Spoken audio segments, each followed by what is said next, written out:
There are so many new Call of Duty controversies happening right now, it's crazy, and the new Black Ops 6 patch is massive, so we're going to talk about absolutely everything today, from perks being changed, manglers being changed, the Wonder Fizz being changed, all the way through to Call of Duty actively lying to their player base and being called out for it on community notes, and a whole bunch more. So let's get started with today's no-nonsense news. First of all, Call of Duty have been caught actually using AI to generate their tweets. So this is a render that one of their artists did at Infinity Ward, and the render itself was made by that artist. But the rest of this image is all just AI slop. It's all AI generated. Like, what is this food? You can just tell that was clearly generated by AI. And I'm bringing this up because there's been controversies recently with TREYARCH and Infinity Ward and other Call of Duty studios hiring AI artists to replace their other artists, seemingly. Like, this would normally be the job of a regular artist, but now it's just been replaced by AI. And that's crazy. Like, honestly, it's a wild world we live in where Call of Duty is just sort of charging ahead in that direction. And they didn't delete it or anything when they got called out. Like, they just charged ahead. Crazy. Next, this was a really interesting post from the Ghost of Hope, who's been tweeting a little bit about Call of Duty 2026, but also Call of Duty 2027. Hope says that Sledgehammer are currently slated to lead their own Call of Duty in 2027, which means that we get Black Ops 2 remastered in 2025 from Treyarch, except they'll sort of be all the dev studios leading the charge on that. Like, it'll be a very much joint effort compared to a usual year. But then in 2026, we'll get Infinity Ward's next game, which is probably going to be Modern Warfare 4, and then this in 2027. Let me know if you're excited for that or not in the comments down below. To be honest, personally, this is the one that I'm worried about. Like, I'm good. I'm good on Modern Warfare games. I will pass. Next, a whole load of Call of Duty Pro players are waiting to be paid out from a $1 million World Series of Warzone tournament that happened 2 months ago. And they apparently have no timeline whatsoever, no update, no response, nothing. And it's been months. And this is the sort of thing that really just ends up being a dark mark on an esports scene when you can't trust the actual org itself, the organization, the brand itself to pay out on time. As a pro player, are you going to continue to compete in a game like that? Or are you going to go, maybe my talents would be better spent elsewhere on a pro circuit that actually treats me properly, like, I don't know, Counter-Strike or Valorant or some other esports title. We've seen a lot of pros jumping between different titles in the last few years, especially when Valorant started really coming up and people started leaving from CS to go there. It really does become a talent vacuum. And if you treat your players like this, you're going to end up with a talent vacuum because people have bills to pay. Like, not everyone's winning the $1 million, right? There are people at the bottom of that leaderboard that are going to need those funds. And to get no even response here is wild to me. So I really think Call of Duty needs to do something about this ASAP. Next, did you realize that XDefiant had shut down? Yeah, it kind of went out with a whimper, not with a bang. It's gone. And to be honest, I think this is also not a surprise to most of you guys. It's not really a surprise to me. I didn't end up actually playing the game because it just didn't feel like I needed another multiplayer shooter in 2024. Like, I'm kind of good. And I guess that they struggled with that. And so they're going to be refunding people. And yeah, anyone that bought in the last 30 days, refunded. Next, what do you guys think this is? Yeah, it got sent to me by one of my viewers and I'm very confused. I mean, it seems to say balls. There's this as well. I'm really not sure. If any of you guys have any ideas about what this could possibly be, I'll look into it and maybe, I don't know, I'll be able to sort of update you guys tomorrow or something during my stream with exactly what the meaning is of all this stuff. Like, is there a face in there? And what does this mean? Next, I've actually got another tweet from Hope here because I want to get you guys' opinion on this. So for me, I have complained a few times in my recent videos that Treyarch's communications with the player base have been the biggest weak point of Black Ops 6 so far. There's been a lot to love in the game, in zombies especially. It's been really solid, mostly, but there are things that have needed fixing, and Treyarch have been really bad at addressing those things and actually talking to the community about why they're making the changes that they are. And I saw this tweet and I was like, this is so interesting because Hope is comparing it to Sledgehammer and Modern Warfare 3 here, saying, like, at least with that game, you knew that bad things would change on a seasonal basis, and you had confidence that things would be fairly quick and snappy. But with Treyarch, you're just not seeing it. They just shrug their shoulders and say they're just looking at the data. And I feel the same way about zombies as well. They're like changing manglers now, a whole 1.5 seasons into the game when it's been a problem since launch.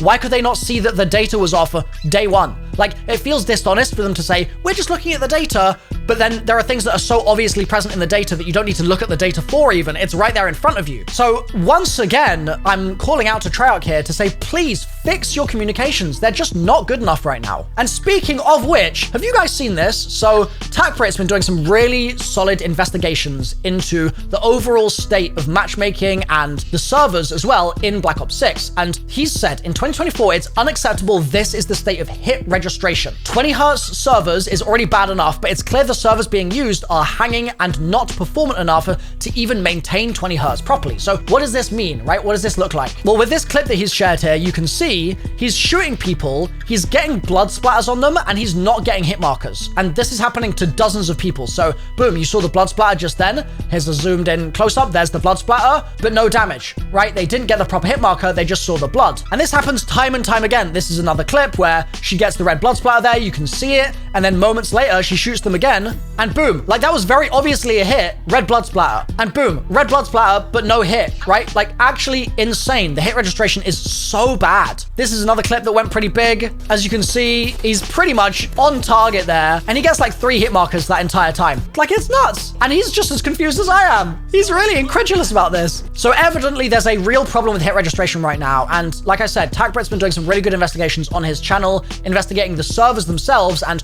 showing people why this is a problem. But the crazy thing is that Call of Duty have come out with a statement to quite literally be like, you made it up. Sorry, we've heard what you're saying and you made it up. You're hallucinating. You're actually delusional. Yeah, shut up, Call of Duty player base. Just pipe down. Pipe down. Thank you. Thank you. Thank you. Like, that is essentially what they've said here. So this was their comment, right? They've said, we've identified an issue that could result in erroneous visual blood effects when damage was not actually dealt while shooting at enemies in all modes. That is criminal. Like insanely criminal wording. And the funniest thing about this is that Call of Duty themselves have been community noted. They've been community noted because they're lying on the timeline. Community note says, there is a hit registration issue in Warzone. On the client side, it's displayed that the shots hit enemies showing the visual effect of blood, but the servers don't register them as valid hits. Therefore, the error lies in the unregistered hit and not on the visual blood effect. And it's just insane that they can get away with posting a statement like this because there is very clear evidence from people like TACBrit and from all this anecdotal coverage that you just saw in those clips just now that the servers are not properly registering hits. So for them to just full steam ahead, just gaslight people like this is crazy. Like Call of Duty, you have to sort this out. Your comms team tweeting this out has only made the situation worse because now you're making everybody either feel crazy or you're just showing how brazenly you're willing to lie to them. Like all the responses here as well. Oh, we're gaslighting now? Are you being for real? Like genuinely? You still have time to delete this. Westy says, we've identified a mechanic that was highlighting our poor hit reg, and instead of fixing the hit reg, we're fixing the visual mechanic that lets you notice it. This is becoming tiresome. What does erroneous blood visuals mean? I'm getting these incorrect blood visuals when I'm very clearly shooting somebody up close. Like Stone's just joking about it being like, you could just tweet skill issue, right? Like if you're just gonna laugh in the face of the player base, you might as well just tweet that. Mugs, no way they're gaslighting their entire community. Lucci, I'm sorry, but I'm not gonna be gaslit. Cloaksy, my bullets disappear. I've died to 38 rage cheaters in the past 2 days. I'm down 7k subs. Please fix the game. Like, it's over and over again. There's people with so many clips of this, and Call of Duty still haven't deleted their posts. Like, unbelievable. Just unbelievable. And it's stuff like this that causes me to make videos being like, Call of Duty lied, when it's even just a small thing, and to actually get on their ass about it, because if I don't, they can just get away with this stuff more and more and more, right? Like, it's such a slippery slope. So that's why I pay so much attention to this. That's why I'm so attentive to when they're being deceptive, because we have to show them that's not acceptable. So yeah,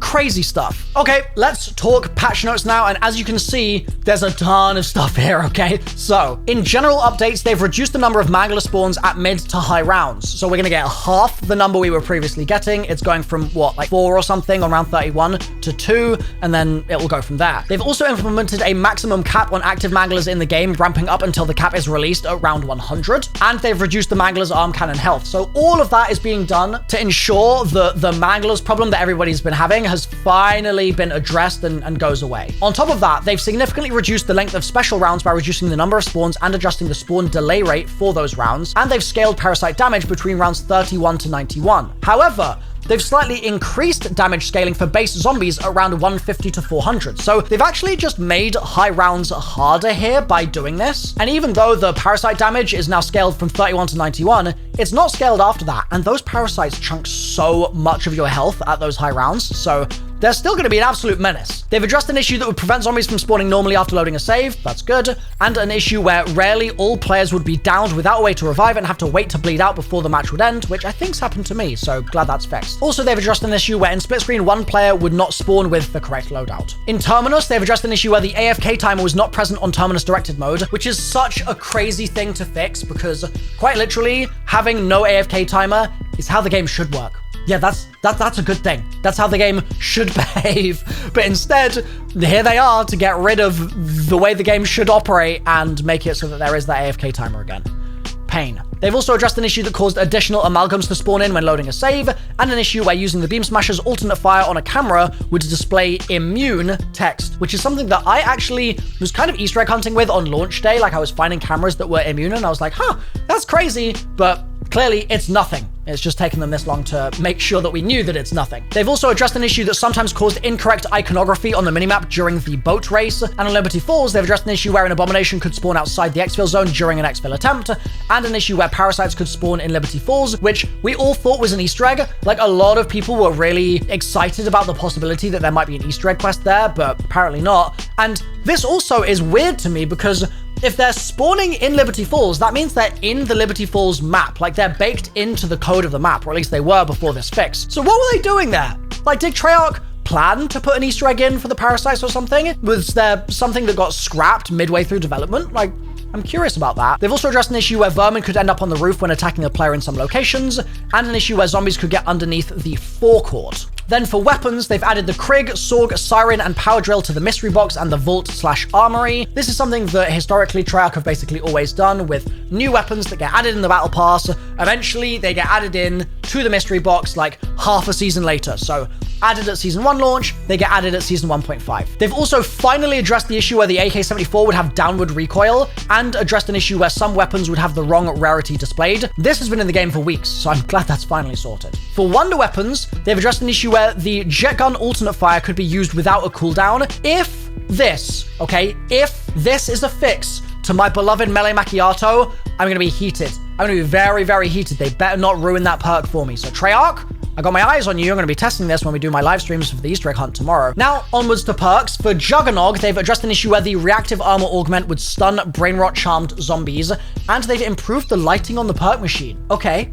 Like, I don't know why they needed to do that, but okay. They've also changed Wonder Fizz now, so Wonder Fizz will now appear on the map when loading a save past round 25. Previously, you would load into a match past round 25, you'd then have to flip the round, and that would cause Wonder Fizz to spawn, whereas now the game just knows, which is good. There are also a bunch of bits for field upgrades here. So Tesla Storm is new, and that's unlocked as a reward for the Merry Mayhem event. Dark Flare has had an issue addressed where Dark Flare could be activated without being fully charged. This doesn't mention anything though about the fact that the UI is broken, and constantly you'll have charge on the UI, but it will say you have 0 charges.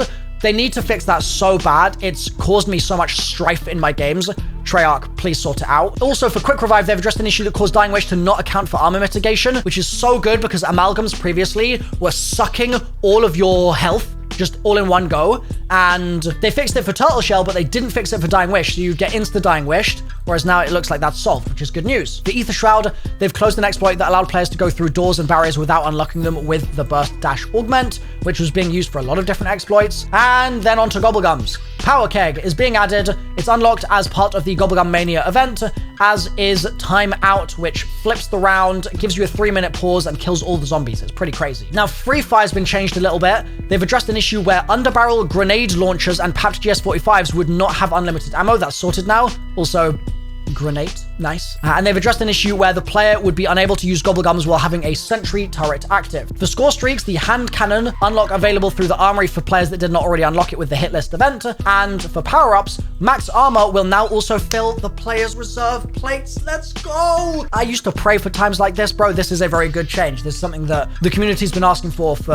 well, since launch. The only further thing I want them to now change with max armor is I don't want it to say max armor in the same way that you get max ammo. I don't want the announcer to use max twice. I think it should say full armor or something like that. For loot, they've addressed an issue where picking a weapon up off the ground could swap it with your secondary weapon instead of the held weapon. For SAM trials, they've addressed an issue where original score streaks were sometimes not returned to the player after the trial, which is good, but I've literally never noticed that happening because I've basically stopped hitting SAM trials since launch. Just don't feel like they're that good for the ROI right now, but maybe that's just me. And then for challenges, they say, and this could be wrong because they've said this in the past and it's just been flat out wrong and they've had to sort of go back to the drawing board, but they say they've fixed the following calling cards: Endless Barrage, Madness, Kunoichi, Sticks and Stones, Splash Damage, Liberated, Gumption, and Hide and Seek. So you should be able to get all of these challenges now, including the Liberated Dark Ops if you haven't managed to get it already. For daily challenges, they've reduced the amount of progress needed to complete various zombie daily challenges. And for medals, they've addressed an issue that was preventing the monkey business medal from tracking correctly, which is good. Then in the UI, there's a whole load of stuff here. They've addressed an issue where playlists sometimes appears locked. They've updated the text below directed mode rewards to charm reward will also be awarded for completing standard mode to accurately reflect what will be additionally awarded from standard mode. And they've addressed an issue where sometimes the previous Gobblegum name was shown when scrolling through Gobblegum packs in the store. They've addressed an issue in split screen where the Gobblegum UI from the previous match would be present at the start of a new match, preventing the player from seeing what gums they have. And they've addressed an issue where the scoreboard would be missing in split screen, and an issue where the center dot crosshair would disappear in third person, and updated the ping icon for the Krieg C, and addressed some text inconsistencies. But nowhere here is a fix for the fact that my field upgrades do not properly show how much charge they have. TREYARCH, I don't care about the ping icon for the Krieg. I care about stuff that affects every single match I play, like the field upgrades. So guys, get on it. And then, of course, various stability fixes. So, what do you think, guys? We've got a pretty meaty patch here for Season 1 Reloaded, but we also have a ton of clips of Call of Duty being shady or not working properly, and then the devs responding and being shady. So, I'd love to hear what your thoughts are on all of this in the comments down below, and I'll see you tomorrow and in coming days and weeks for more patch notes just like this one. Subscribe, and I'll see you there.